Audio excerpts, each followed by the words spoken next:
Now let's begin. Gabriel Golden stood in the automotive shop's office, wiping grease from his hands with a red rag. 34 years old, broad-shouldered from years of working under car hoods, he built Golden Auto Repair from nothing into something the neighborhood trusted. His calloused hands could diagnose an engine problem by sound alone, and his reputation for honest work kept customers coming back. "Dad," Charlotte's voice echoed through his memory from that morning. His 8-year-old daughter had wrapped her arms around his waist before school, her backpack with the purple butterflies bouncing against her shoulders. "Love you to the moon.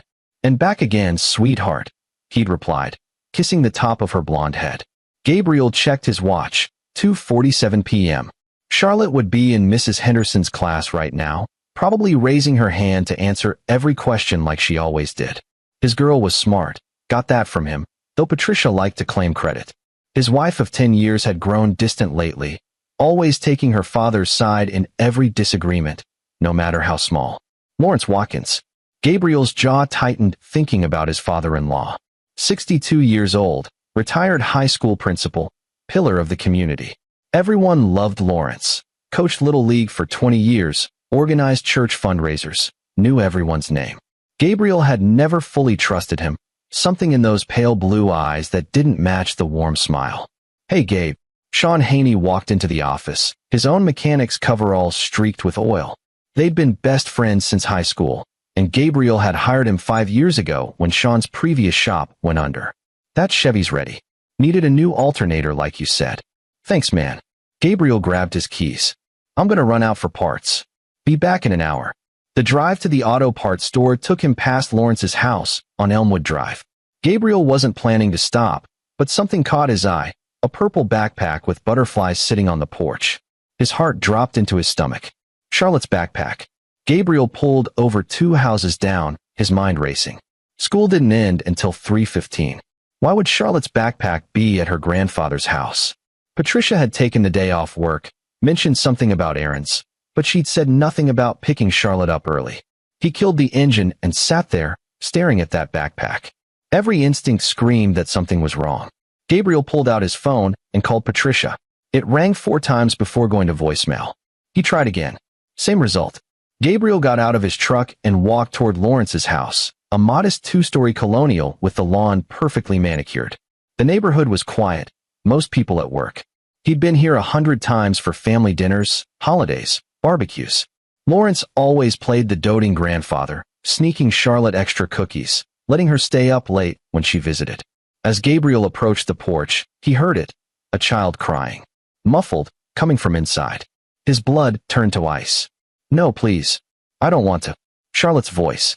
Gabriel moved to the living room window, keeping low. The curtains were partially drawn. He peered through the gap, and what he saw would be burned into his brain forever. Lawrence had Charlotte on the couch. Her school uniform was disheveled, her face red and tear-streaked. The old man's hands were on her shoulders, holding her down as she tried to twist away.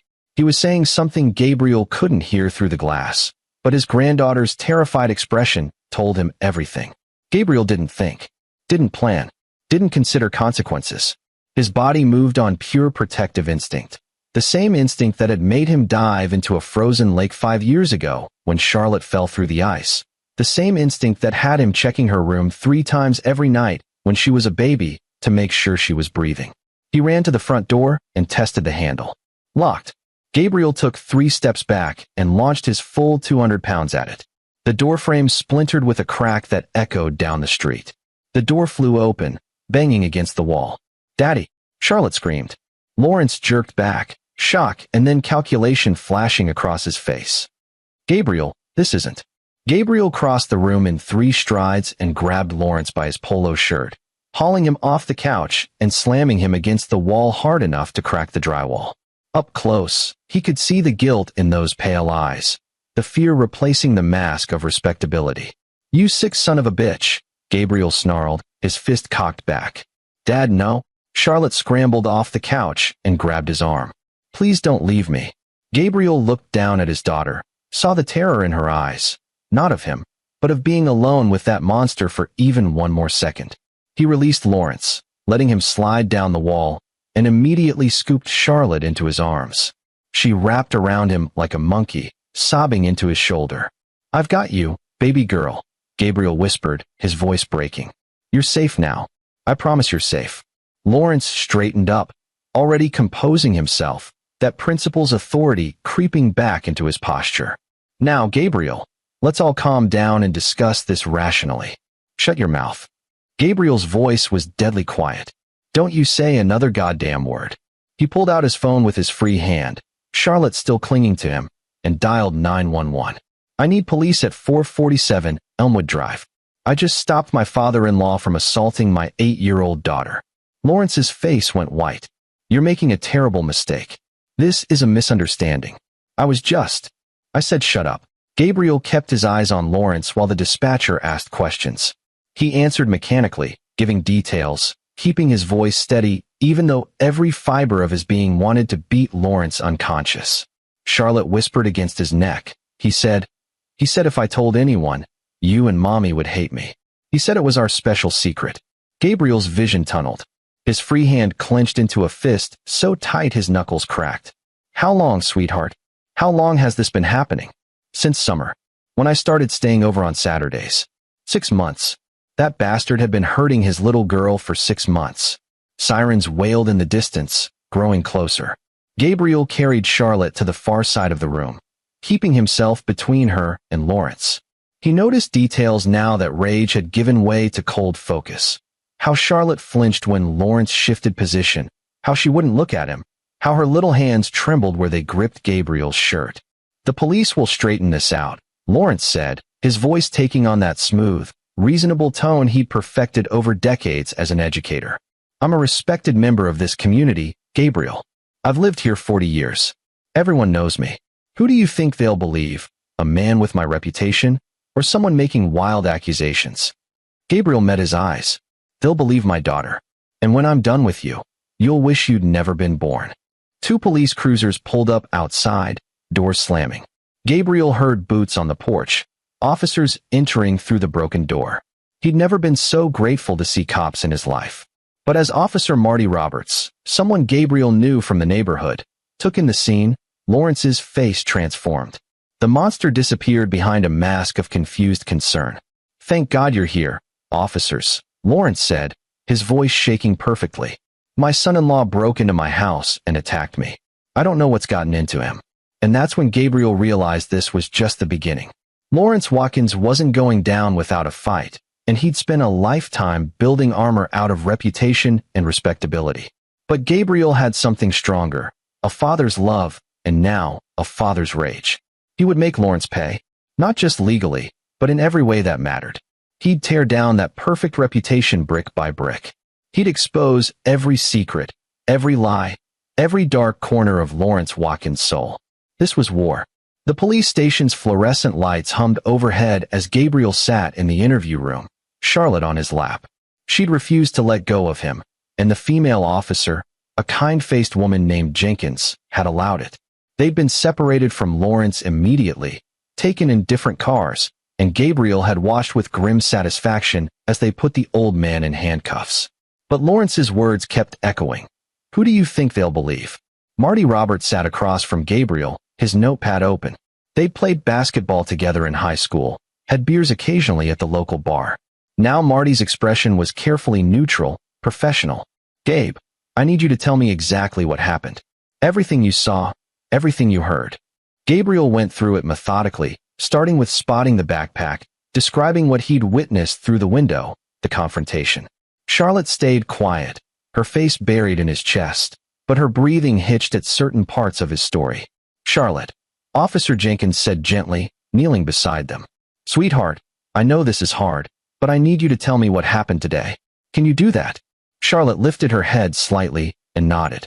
In a small voice, she began describing what Gabriel's arrival had interrupted. Lawrence touching her, telling her it was their game, threatening that Mommy wouldn't love her anymore if she told. Gabriel felt sick. His hands shook as he stroked Charlotte's hair, whispering reassurances. "Has this happened before today?" Jenkins asked. Charlotte nodded again. "Every Saturday when I sleep over. He comes to my room at night. Says we're practicing for when I grow up." Robert's jaw clenched. Even his professional mask cracked for a moment, disgust flashing in his eyes. Okay, Charlotte. You're very brave for telling us. We're going to take you to the hospital now, just so a doctor can make sure you're all right. Is that okay? Only if Daddy comes, Charlotte said firmly. Of course, Jenkins assured her. Dad comes with you the whole way. As they stood to leave, Marty pulled Gabriel aside. Listen, man, he said quietly. I believe you. I believe Charlotte. But I gotta tell you, Lawrence Watkins has a lot of friends in this town. The DA, the mayor, half the city council. This is going to get messy. I don't care how messy it gets. I know. Just be smart. Document everything. Get a good lawyer. Don't do anything stupid. Marty glanced toward where Lawrence was being processed. I've known Lawrence for years. Coached my nephew in baseball. If what Charlotte says is true, it'll destroy a lot of people's image of him. That means they'll fight to protect that image. You understand what I'm saying? Gabriel understood perfectly. The system would try to protect itself, protect Lawrence, protect the comfortable lie that monsters always looked like monsters. But Gabriel wasn't going to let that happen. At the hospital, Charlotte endured the examination with heartbreaking bravery. Gabriel sat outside the room, his head in his hands, while Jenkins stayed with his daughter. The nurse who emerged later had tears in her eyes. The doctor will have a full report for the police, she said quietly. But there's evidence. Physical evidence of repeated trauma. Gabriel's phone buzzed. Patricia. Finally. He answered. Gabriel. What the hell is going on? His wife's voice was shrill. I just got a call that my father's been arrested. They said you attacked him. Where are you? I'm at my sister's. We were shopping and, Gabriel, tell me what happened. Your father was molesting Charlotte. The words came out flat, cold. I caught him in the act. He's been doing it for months. Silence. Then, that's impossible. You're lying. My father would never. I saw it, Patricia. With my own eyes. And Charlotte told the police everything. Charlotte is 8 years old. She doesn't understand. Maybe she misinterpreted something. Maybe you misinterpreted. Are you serious right now? Gabriel's voice rose, and a nurse glanced over with concern. He lowered it again, each word sharp as broken glass. Your daughter was crying and begging him to stop. I saw his hands on her. The hospital found physical evidence. And you're making excuses? He's my father, Gabriel. He raised me. He's a good man. Everyone in this town knows. Everyone in this town is wrong. Gabriel stood up, pacing. Your father is a child molester. That's the reality. You can accept it and support your daughter, or you can keep living in denial. But if you choose him over Charlotte, we're done. You can't give me an ultimatum. I just did. Charlotte needs her mother right now. Are you coming to the hospital or not? Another pause. I need to talk to my father first. Hear his side. Something broke in Gabriel's chest. Not his heart. That was already shattered for Charlotte. This was something deeper, the foundation of their marriage crumbling. Don't bother coming, then, he said. Charlotte and I will manage without you. He hung up before Patricia could respond and sat back down, staring at the sterile white walls. Marty's words came back to him. This is going to get messy. The mess had already begun. Gabriel carried a sleeping Charlotte into their house at midnight. The doctors had sedated her slightly, given her something to help her rest. He'd have to arrange for a therapist, someone who specialized in childhood trauma. But tonight, she just needed to feel safe. He tucked her into her bed, the one decorated with stars and moons that they'd painted together last year. Charlotte stirred, grabbed his hand. Don't let him get me, she mumbled. Never, Gabriel promised. I'll protect you always. He stayed until her breathing evened out, then went downstairs to his computer. Sleep wasn't coming anyway. If Lawrence had friends in high places, Gabriel needed to understand what he was up against. He started searching Lawrence Watkins' name, reading old newspaper articles about his years as principal, his community service. Every glowing piece of praise made Gabriel's stomach turn. How many people had Lawrence fooled? How long had he been doing this? A darker thought occurred. If Lawrence had been doing this to Charlotte, had there been others? Gabriel's phone rang. Sean. Dude, what the hell? I heard you kicked down a door and got arrested. Not arrested. I found Lawrence hurting Charlotte. I stopped it. Sean's voice went deadly serious. Is she okay? No. But she will be. I'll make sure of it. What do you need? Whatever it is, I'm there. That's what Gabriel had always valued about Sean. No questions, just loyalty. I need you to run the shop for a while. I'm going to be dealing with this. Done. Anything else? Not yet. But Sean, this is going to get ugly. Really ugly. Then it's a good thing you don't fight clean when it comes to Charlotte. Gabriel allowed himself a grim smile. Sean was right. He'd always played by the rules, been an honest businessman, a law-abiding citizen. But rules didn't protect Charlotte. Laws didn't stop Lawrence. Maybe it was time to write his own rules. He hung up and continued researching, making notes, building a file. By dawn, he had a clearer picture of Lawrence Watkins' web of connections, the people who'd protect him, the institutions that would close ranks. The legal system would give Lawrence every advantage: bail, expensive lawyers, character witnesses. But the legal system was only one battlefield. Gabriel opened a new document and began planning. If Lawrence wanted to use reputation as a weapon, Gabriel would turn it into Lawrence's grave. If the old man thought his decades of respectability would shield him, Gabriel would burn it all down. He'd spent his life building things: engines, businesses, relationships. Now he'd learn to destroy. For Charlotte, he'd become whatever he needed to be. The arraignment happened 48 hours later. Gabriel sat in the courtroom, Charlotte with Patricia's sister Meredith Nelson, who'd immediately sided with Gabriel when she heard the truth. Meredith was a nurse, practical and clear-eyed, and she'd been horrified by her own sister's response. Lawrence walked in wearing an expensive suit. His lawyer, Marcus fucking Bradford, the most expensive defense attorney in the state, beside him. Lawrence looked subdued, playing the confused elderly man for the judge. "Your Honor," Bradford began, "my client is a 62-year-old retired educator with no criminal record. He's a pillar of this community, coached youth sports for decades, and these accusations are supported by physical evidence and a child's testimony." The prosecutor countered. District Attorney Helen Morrison was young but fierce. Gabriel had liked her immediately during their meeting yesterday. "Mr. Watkins is a danger to children. My client denies all charges.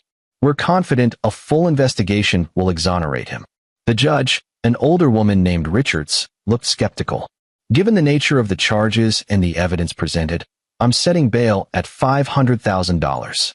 Gabriel's heart sank. That was nothing. Lawrence would make bail easily. And he did. By that afternoon, Lawrence Watkins was free, walking out of the courthouse with his lawyer, facing a crowd of reporters. Some were hostile, but others, the ones from local papers who'd written glowing profiles over the years, looked confused, reluctant to believe. Lawrence gave a brief statement, his voice trembling with perfectly calculated emotion. "I love my granddaughter. These accusations are devastating and completely false. I'm confident the truth will come out, and my name will be cleared." Gabriel watched from across the street, memorizing every word, every gesture. Lawrence was good at this, he had to admit. Decades of practice playing the benevolent authority figure. But Gabriel was good at taking things apart, finding the flaws, understanding how systems worked. And Lawrence Watkins was just another system waiting to break down. He pulled out his phone and called someone from his past, someone he'd never thought he'd need again. "Yeah. Roderick? It's Gabriel Golden. Remember that favor you said you owed me?" Roderick Luna had gone to prison for hacking 8 years ago. Gabriel had testified as a character witness, had written letters, had helped Roderick's mom when she couldn't afford rent.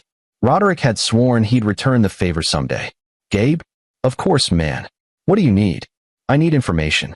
Everything you can find on a man named Lawrence Watkins.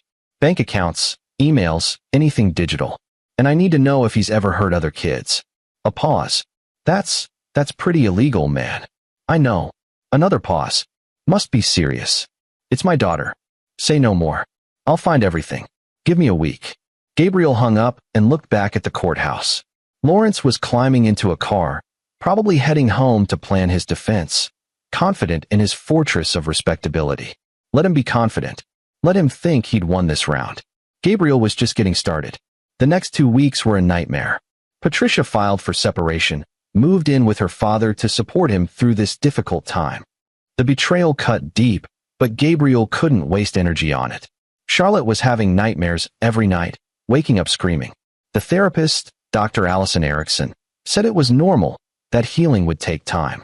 Gabriel took a leave of absence from the shop, let Sean handle operations. Every morning, he took Charlotte to therapy.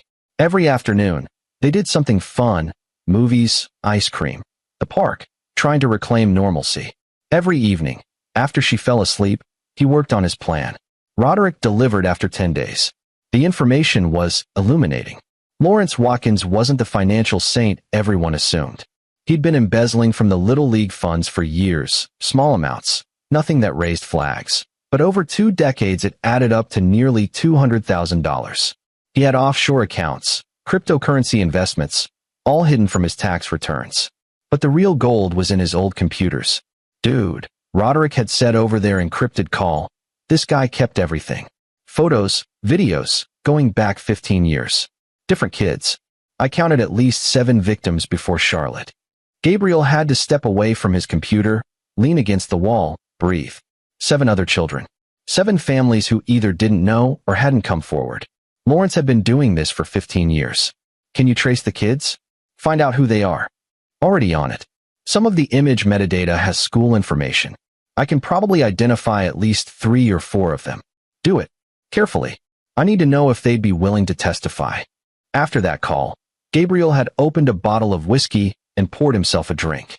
He wasn't a drinking man usually, but staring at the evidence of Lawrence's decades of abuse required something to steady his hands. He now had ammunition. The question was how to use it. The trial was set for 3 months out. Bradford had filed motions to suppress evidence, to limit Charlotte's testimony, to paint Gabriel as an obsessed father with anger management issues. The local paper ran an editorial questioning whether the charges were politically motivated. Lawrence had opposed the current school board, and they were apparently friends with the DA. The court of public opinion was split. Older residents, ones who'd known Lawrence for decades, doubted the charges. Younger parents, especially mothers, believed Charlotte immediately. The town was fracturing. Gabriel received death threats. Someone spray-painted "liar" on his shop. A brick came through his window with a note. Leave Lawrence alone, or your daughter won't be safe. That was a mistake. Threatening Charlotte was the line Gabriel had drawn in blood. He filed a police report about the threats, but he also started his own investigation. The handwriting on the note was distinctive, shaky, elderly. It took Gabriel 2 days to match it to a sample from Lawrence's friend, Dale Snyder, another retiree who played poker with Lawrence every Thursday. Dale lived alone in a house on the edge of town. He was 70, arthritic, no family. He'd been a teacher at the same high school where Lawrence had been principal. They'd been friends for 40 years. Gabriel watched Dale's house for 3 days, learning his patterns. Every morning at 6, Dale walked to the convenience store for coffee and a newspaper. He was always back by 6:30. On Thursday morning, Gabriel was waiting inside when Dale returned. Who are you? How did you get in? Dale dropped his coffee, his gnarled hand reaching for his phone. Gabriel crossed the room in 2 strides and plucked the phone from Dale's fingers. We need to talk about the note you left at my house. The one threatening my daughter. Dale's face went pale. I don't know what you're talking about. Don't lie to me. Gabriel held up his own phone, showing a photo of the note next to a sample of Dale's handwriting from a church sign-up sheet. I could go to the police with this. Threatening a child is a felony. You'd die in prison. Lawrence is innocent. You're destroying a good man's life. Lawrence is a child molester who's been abusing kids for 15 years. My daughter isn't his first victim. She won't be his last if I don't stop him. That's impossible. I've known Lawrence since. I don't care how long you've known him. Gabriel stepped closer. Dale backed against the wall. I have proof. Photos, videos, forensic evidence. Your friend is a monster. And you just threatened an 8-year-old abuse victim. How do you think that'll look? Dale's defiance crumbled. His eyes watered, his voice shook. Lawrence said. He said the girl was lying. That you were crazy. That. He lied to you. Like he's lied to everyone. Gabriel's voice softened slightly. I know you want to believe in your friend. But facts don't care about belief. Now, you're going to do something for me. What? You're going to stop defending Lawrence. You're going to publicly admit you sent that threat and apologize. And you're going to tell the truth, that you did it because you were wrong about Lawrence. I can't. People will think I'm a fool. You are a fool. But you can be a fool who did the right thing eventually, or a fool who's charged with threatening a child. Your choice. Dale crumpled into a chair, crying. Gabriel felt a moment of pity. The old man's worldview was shattering, but it passed quickly. Dale had threatened Charlotte. Whatever happened to him now, he'd earned. 3 days later, Dale Snyder published a letter in the local paper apologizing to Gabriel's family and withdrawing his support for Lawrence. The letter was vague about reasons, but the timing made its meaning clear. Lawrence lost his most vocal public defender. One brick removed from the fortress. Gabriel's phone rang at 2 a.m. Roderick. I found 2 of the other victims. Adults now. One's willing to talk. Girl named Emily Chun. She's 23, lives upstate. Lawrence abused her when she was 9, and he was her principal. She never reported it because her parents didn't believe her. Gabriel sat up in bed. Can you connect us? Already did. She's expecting your call tomorrow at 10. The next morning, Gabriel drove to a coffee shop in the city, an hour away from prying eyes. Emily Chun was small, nervous, with dark circles under her eyes that spoke of years of poor sleep. She'd agreed to meet in person after Gabriel explained his situation. I saw the news, Emily said, stirring her coffee without drinking it. When I saw Lawrence's face, I thought I'd hallucinate. I hadn't thought about him in years. I mean, I thought about him every day, but I tried not to, you know? I know. I'm sorry you went through that. How's your daughter? Surviving. Traumatized. Angry. Scared. Emily nodded. That'll be her for a while. Maybe forever. I'm 23 and I still lock my bedroom door every night. Still can't let anyone touch me without permission. It shapes you. Gabriel's hands clenched under the table. Every victim story was another reason Lawrence needed to pay. Would you be willing to testify? Your testimony could. No. Emily's response was immediate. I can't. I'm sorry. I know that's not what you want to hear, but I can't relive that in front of a courtroom, in front of cameras. I've built a life. It's not a great life, but it's mine. Testifying would destroy it. Gabriel wanted to argue, but saw the panic in her eyes.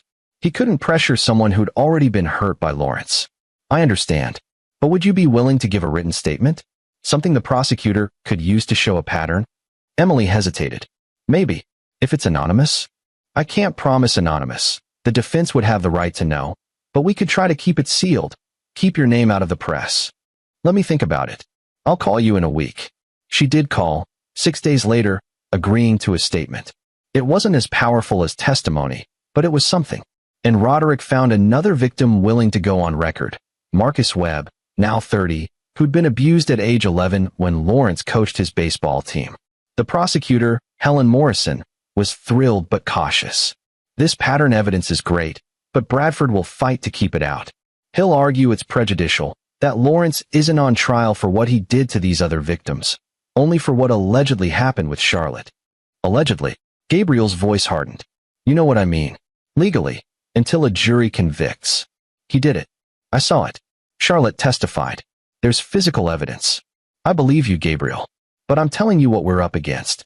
Bradford is good at creating reasonable doubt. He'll attack Charlotte's credibility, suggest false memories, parental coaching. He'll make Lawrence seem like a harmless grandfather caught in a misunderstanding. So what do? Helen met his eyes. You let the system work. You trust the jury. And you prepare for the possibility that he walks. Gabriel left that meeting knowing he'd never rely solely on the legal system. It was too slow, too fallible, too easily manipulated by money and connections. He needed insurance. That night, he called Roderick again. The files you found, the photos, videos. Can you send them to me? Encrypted? That's evidence, man. I shouldn't even have them. I need leverage. If the trial goes wrong, I need something to release publicly. Something so damning that Lawrence can't hide. That's nuclear, Gabe. You release that stuff. Everyone sees it, including victims who didn't consent. Including Charlotte. I know. It's a last resort. But I need it. Roderick sighed. You're scaring me a little, man. Good. I'm scaring myself. The files arrived 3 days later on an encrypted drive. Gabriel watched one video, just enough to confirm it was real, then couldn't watch anymore. He locked the drive in his safe, hoping he'd never need to use it. But hoping wasn't a strategy. Planning was. The trial began on a cold Monday in March. The courthouse was packed, cameras everywhere, the media circus in full swing. Gabriel walked Charlotte past protesters, some supporting them with signs saying, "Believe children," others supporting Lawrence with signs saying, "Innocent until proven guilty," and "Free Lawrence Watkins." Bradford had done his job well, spinning this as a rush to judgment, a modern witch hunt. Lawrence sat at the defense table looking frail and confused, playing the victim perfectly. The prosecution opened strong. Helen Morrison laid out the evidence methodically, Gabriel's testimony about what he witnessed, Charlotte's statements, the hospital's findings, the pattern of other victims. Charlotte testified via closed-circuit TV, sparing her from Lawrence's physical presence. She was brave, clear, consistent. Bradford cross-examined gently, playing the kind grandfather even in cross. Charlotte, I know this is hard. And I know your daddy is very protective of you. Did daddy ever tell you what to say to the police? No, Charlotte said firmly. Did daddy ever seem angry at Grandpa Lawrence before this day? Objection, Helen interjected. Relevance. I'm establishing potential bias, Your Honor. I'll allow it. Answer the question, Charlotte. Daddy didn't like when Grandpa made me go to my room early, Charlotte admitted. Bradford seized on it. Why did your grandfather make you go to your room early? Charlotte's voice got small. Because that's when he'd do the bad things. Or is it possible your grandfather was just trying to enforce bedtime, like grandparents do, and your father misinterpreted it? Maybe built up a story in your mind. Objection. Helen was on her feet. Counsel is badgering the witness and leading. Sustained. Mr. Bradford, rephrase or move on. But the damage was done. Bradford had planted doubt. Maybe Gabriel was overprotective. Maybe he'd coached Charlotte.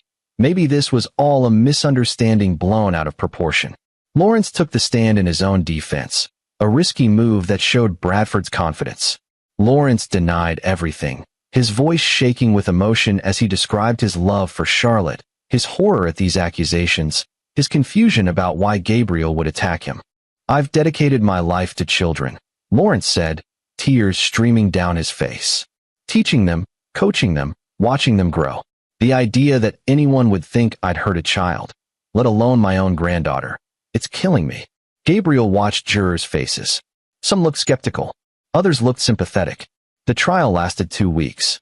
Both sides called character witnesses, Gabriel's friends and customers praising him as a devoted father, Lawrence's colleagues and former students praising him as a mentor and role model.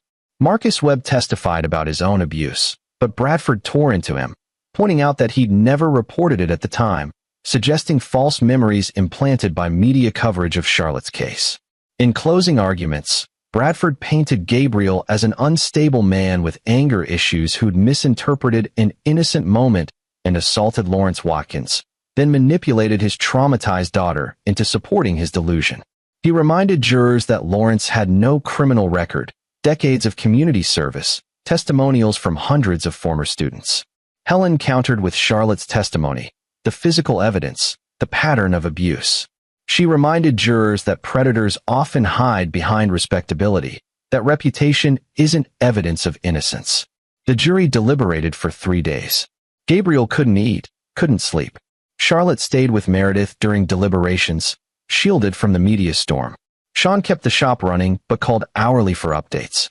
Patricia hadn't attended a single day of the trial, and Gabriel had stopped trying to reach her. On the 3rd day, the jury reached a verdict. Gabriel sat in the courtroom, his hands gripping the bench so hard his knuckles went white. The jury foreman stood, an older black woman who'd been stoic throughout the trial. On the count of child sexual abuse in the 1st degree, we find the defendant guilty. Gabriel exhaled. Charlotte was safe. Lawrence would go to prison. Justice had. However, the foreman continued. On the counts of aggravated sexual assault and predatory sexual assault against a child, we find the defendant not guilty. Gabriel's relief curdled. The mixed verdict meant Lawrence wouldn't get the maximum sentence. He might serve only 5 to 15 years. With good behavior, parole, he could be out in 7. He'd be 69, still young enough to hurt more kids. The judge set sentencing for 2 weeks out. Lawrence was remanded into custody pending sentencing. At least he wouldn't make bail again. But as the bailiffs led him away, Lawrence caught Gabriel's eye and smiled. That smile said everything. I'll beat this eventually. I'll get out. I'll be back. Gabriel smiled back, and his smile said, you won't live that long. The sentencing hearing was brief. The judge gave Lawrence 8 years, less than half what he could have gotten. Given your age, your lack of prior criminal record, and the mixed verdict, I'm balancing punishment with the reality of your circumstances. 8 years. Charlotte would be 16 when he got out. Still a child. Gabriel left the courthouse knowing what he had to do. The legal system had failed. Not completely, but enough. Lawrence would serve time, but not enough time. not justice. He'd promised Charlotte that Lawrence would never hurt anyone again. He'd keep that promise. The plan came together over the following month. Gabriel visited Lawrence in county jail, something that surprised everyone, including Lawrence's lawyer. Inmates were allowed visitors, and Gabriel used a fake name on the visitor log, Marcus Webb, the name of one of Lawrence's victims. No one checked. Lawrence sat across from him behind the plexiglass, picking up the phone with a curious expression that became wary when he recognized Gabriel. "Come to gloat?" Lawrence asked. "Come to talk. We have nothing to say to each other." "I think we do. See, I know you're planning your appeal. Bradford's already filed the paperwork. You think you can get the conviction overturned, get a new trial, walk free." Lawrence said nothing, but his eyes confirmed it. "Here's what's going to happen instead," Gabriel continued. "You're going to drop the appeal. You're going to serve your full sentence. And when you get out, if you get out, you're going to leave this state and never come back." Lawrence laughed. "Why would I do that?" Gabriel pulled out his phone, tilted it so Lawrence could see the screen. He played a video, one from the encrypted drive, showing Lawrence with a child who wasn't Charlotte. The video was silent, but the image was damning. Lawrence's face went ashen. "I have hours of footage," Gabriel said quietly. "Dozens of victims. Names, dates, locations. Some of these kids are still minors. If this goes public, you won't survive a week in general population. Even in protective custody, you'd need eyes in the back of your head. Child molesters don't last long in prison, Lawrence. You know that. How did you get that? Doesn't matter. What matters is that I have it, and I'm willing to use it. Drop the appeal, serve your time quietly, and when you get out, disappear. Otherwise, I release everything. The media gets it. The police get it. Every inmate in your block gets it. And you'll spend the rest of your sentence in hell before someone shanks you in the shower." Lawrence's hands shook. "You're bluffing. Try me." They stared at each other. Gabriel saw Lawrence calculating, weighing options, recognizing that his fortress had finally crumbled. Every advantage he'd had, reputation, connections, wealth, meant nothing inside a prison where child predators were the lowest rung. "If I do this," Lawrence said slowly, "you keep that footage buried? If you do this, if you stay away from Charlotte, from every child, for the rest of your life, if you register as a sex offender and follow every rule, then yes, I keep it buried. And if I don't," Gabriel stood up, "then you find out just how creative a father's revenge can be. 8 years is a long time, Lawrence. A lot can happen. I'd be very careful about who I trust in there. Very careful about what I eat, what I drink, where I sleep. Because if I decide to make your life hell, I have 8 years to do it." He hung up the phone and walked away, leaving Lawrence staring after him. The next week, Lawrence dropped his appeal. His lawyer was baffled, tried to convince him otherwise, but Lawrence refused to explain. He pleaded guilty to the additional charges in exchange for keeping his sentence at 8 years, closing the case. Gabriel heard through Marty Roberts that Lawrence had become a model prisoner, keeping his head down, avoiding trouble. Smart man. Scared man. Good. 3 months later, Gabriel got a call from Patricia. They hadn't spoken since the trial ended. "I want to see Charlotte," she said without preamble. "No. She's my daughter. You chose Lawrence over her. You supported her abuser. You don't get to be her mother anymore. Gabriel, please. I was wrong. I know that now. I was in denial. I couldn't accept that my father. Your father is a child molester. You knew the evidence. You saw Charlotte's pain. And you chose him. That's unforgivable." Silence. "Then, I'm filing for custody. Try it. Any judge will see that you abandoned your daughter when she needed you most. You'll get supervised visits at best, and Charlotte will tell them she doesn't want to see you. Don't poison her against me. I didn't have to. You did that yourself." Gabriel hung up. He felt no satisfaction from the conversation, only exhaustion. His marriage was over. His daughter was traumatized. His trust in institutions had been shattered.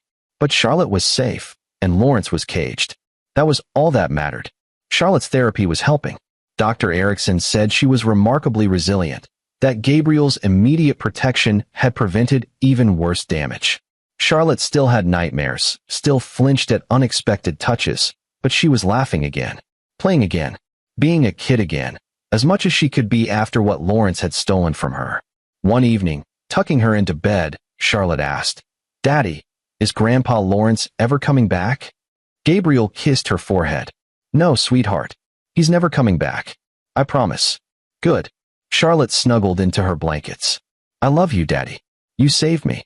I'll always save you, Gabriel whispered. Always. He meant it. The trial was over, but Gabriel's vigil would never end. He'd set up Google alerts for Lawrence Watkins, had Roderick monitoring prison records, had built a network of contacts who'd notify him if Lawrence ever violated parole or approached a child. The encrypted drive stayed in his safe, insurance policy for life. And if Lawrence ever broke their deal, ever came near Charlotte or any other child, Gabriel would end him. Not metaphorically, not legally, literally. He'd gone too far to turn back now.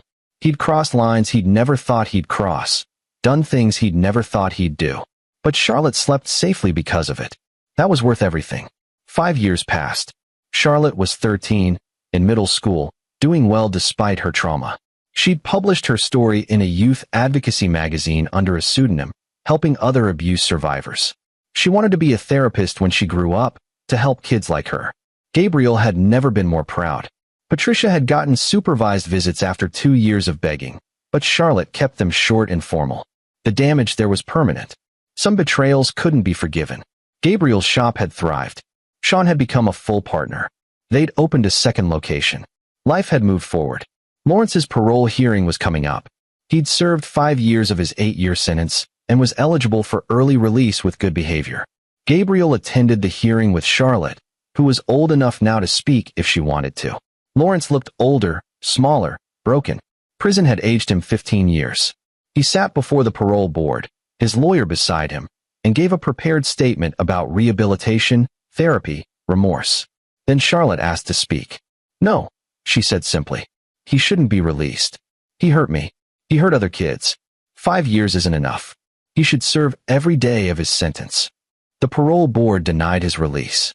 Lawrence wouldn't be eligible again for another 2 years. Outside the hearing room, Charlotte hugged Gabriel. Thank you for fighting for me. For believing me. Always, sweetheart. Always. They drove home together, and Gabriel felt something he hadn't felt in 5 years. Peace. Not complete peace. He'd never fully heal from what Charlotte endured, but enough peace to breathe, to hope, to believe that justice, even imperfect justice, was possible. Lawrence Watkins would serve his full sentence. He'd register as a sex offender. He'd live the rest of his life as a pariah.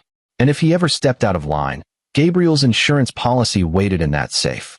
The monster was caged. Charlotte was healing. Gabriel had won. Not cleanly, not perfectly, but decisively. And sometimes, that was enough. 8 years after that terrible day on Elmwood Drive, Lawrence Watkins was released from prison. He was 70 years old, stooped, wearing an ankle monitor, and required to register at the sheriff's office within 24 hours. Gabriel knew because he'd tracked every step of the process. Lawrence moved to a different state, as required by their deal. Gabriel verified through Roderick that he'd registered properly, found a halfway house, started mandatory therapy. Lawrence was following the rules, living in fear that Gabriel would release that footage if he didn't. Good. Fear was appropriate. Charlotte was 16 now, driving, dating, preparing for college. She'd decided on psychology, wanting to specialize in childhood trauma. Her own story had become her mission. She still saw Dr. Erickson occasionally, but had largely healed, the nightmares rare now. She'd forgiven her mother partially, allowing longer visits, but the relationship would never be what it was. Some cracks didn't mend. Gabriel had started dating again, a teacher named Laurel Lowe who worked at Charlotte's school. She knew the whole story, accepted Gabriel's fierce protectiveness of his daughter, and loved them both. Life was rebuilding. But Gabriel never forgot. The encrypted drive stayed in his safe. His network of contacts stayed active. His promise to Charlotte stayed sacred. One Saturday morning, 8 years and 3 months after that terrible day, Gabriel's phone rang. Roderick, you need to see this. What? Lawrence Watkins was found dead in his apartment this morning. Heart attack. Looks like natural causes, but... Gabe, there's something weird. Weird how? His computer was wiped. Professionally. And there was a note on his body, pinned to his chest. Just one word, justice. Gabriel sat down slowly. Do the police know who? No suspects. No evidence. Whoever did this was a ghost. Gabriel thought about Marcus Webb, about Emily Chun, about the other victims who'd never gotten their day in court. About parents of children Lawrence had hurt. About the vast network of people who'd wanted him dead. Natural causes sounds right to me, Gabriel said finally. Yeah, Roderick agreed. Sometimes the universe takes care of things. They hung up. Gabriel sat in his kitchen, coffee growing cold, processing the news. He hadn't killed Lawrence. He'd been at Charlotte's school play that night, surrounded by witnesses. But he'd also built a network, shared information, made sure people knew where Lawrence lived. If someone in that network had decided Lawrence's existence was intolerable, well, Gabriel couldn't say he was surprised. Or sorry. He'd promised Charlotte that Lawrence would never hurt anyone again. That promise was now permanent. When Charlotte came downstairs for breakfast, Gabriel told her. She was quiet for a long moment, then nodded. Good, she said simply. I hope it hurt. Gabriel pulled her into a hug. It's over now, sweetheart. Really over. He can't hurt anyone ever again. I know. Charlotte pulled back, wiped her eyes. Daddy? Thank you. For everything. For saving me. For fighting for me. For never giving up. I never will, Gabriel promised. You're my daughter. My world.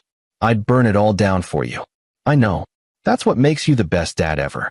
They had breakfast together, talked about her upcoming college applications, about Laurel's visit that evening, about normal life things. The shadow of Lawrence Watkins had finally lifted. That evening, Gabriel opened his safe and took out the encrypted drive. He destroyed it, drive, backups, everything. The evidence was gone. Those victims deserved privacy, deserved to not have their abuse immortalized. The monster was dead. His victims could truly heal now.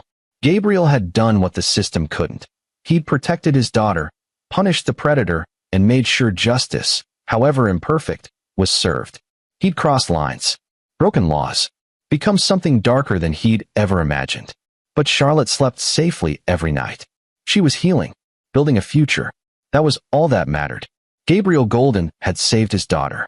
And in doing so, he'd saved himself, not from the monster in his house, but from the helplessness of watching the system fail the people he loved. He'd become judge, jury, and architect of justice. And he'd do it again without hesitation. For Charlotte. Always for Charlotte. This is where our story comes to an end. Share your thoughts in the comments section. Thanks for your time. If you enjoy this story, please subscribe to this channel. Click on the video you see on the screen, and I will see you there.